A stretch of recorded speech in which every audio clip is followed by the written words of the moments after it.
স্থানীয় ভোগ্য পণ্যের, সেখানে স্পষ্ট দেখা যাচ্ছে যে গত রোজার থেকে এই রোজায় বেশিরভাগ পণ্যেরই দাম সহনীয় পর্যায়ে এসছে, কমেছে।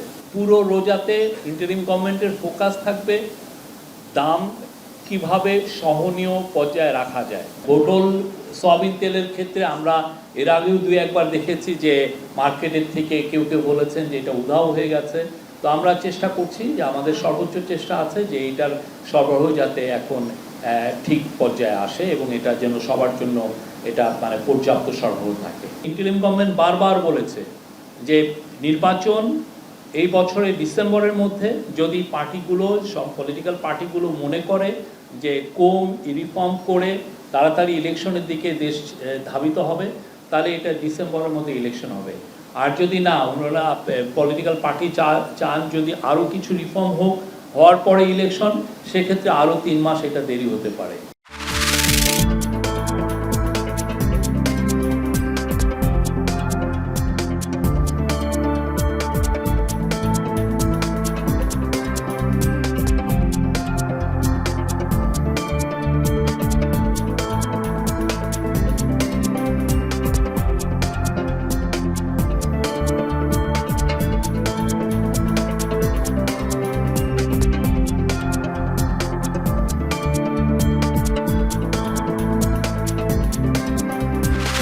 রোজার সময় মানুষের কর্মযোগ্যতা বাড়ে, বিশেষ করে টাকা পয়সার লেনদেন বেশি হয়।